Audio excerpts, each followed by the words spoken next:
সকালবেলা 6টা বাজে ঘুমের থেকে উঠে গোসল করে তারপর আমরা কাজে যাই। এমনও দিন আছে আমরা সকালবেলা নাস্তাও করি না, রাতের 8টার পরে আসি কাজ থেকে, আইসা যে খানা খামো ওই শক্তিটাও থাকে না, সেখানে আমাদেরকে রান্না করে তারপর খাইতে হয়।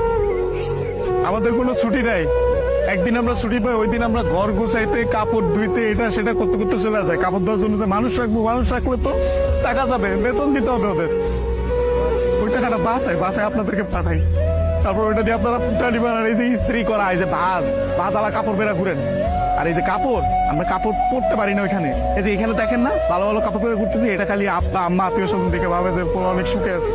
ওখানে তো জামা কাপড় পরার টাইমই পাই না আমরা, কখন জামা কাপড় পরবো, সারাদিন তো ইউনিফর্ম পরেই টাকা লাগে। রাতের বেলা খাওয়া খাওয়ার পরে এই যে 5টা মিনিট মা বোন বাপের সাথে কথা বলি, ওইটাই আমাদের জীবনে সারাদিনের সুখ। সারাদিন কষ্ট করে ওই যে 5টা মিনিট মায়ের সাথে কথা বলবো, এটার জন্য 16 ঘন্টা 18 ঘন্টা করে আমাদের চাকরি করানো, বুঝবেন না আমাদের কষ্ট।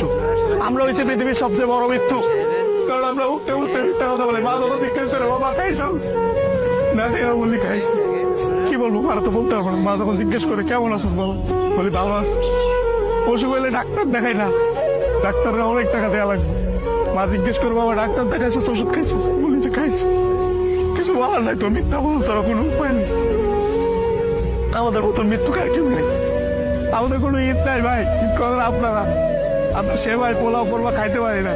সকালবেলা উইটার নামাজ পড়তে গিয়ে আইসে না বন্ধুরা একজন আরেকজনের জড়ায় ধরে কান্দি, তার মা বাপ নাই, কি ঈদ করবো, ঈদ তো করেন আপনারা। আমি আমার মার চেহারা 5 বছর ধরে দেখি না, 5 বছর পরে আমি দেশে এসেছি। যেই ছেলে মায়ের হাতে খাবার না খেলে পেট ভরতো না, ওই ছেলে মায়ের চেহারা দেখি না 5 বছর। ঈদের সময় জিজ্ঞেস করে বাবা কাপড় সময় কিনছিস, বলে কিনছি, কিন্তু কিনি না। 5 বছর ধরে 1 বছর পরে ঈদ করতেছে, আর আপনারা নতুন নতুন জামা কাপড় পরেন, জুতা কিনা লাগবে, এটা কিনা লাগবে, সেটা কিনলে পরে এটা তো করে, এটা তো সব দিক ধার খরচ করে দেয় আপনাদের ঈদ করার জন্য। খুব ইচ্ছা করে ঈদের মধ্যে চলে আসে, কিন্তু ছুটি পাই 5 বছর পরে ছুটি পাইছে।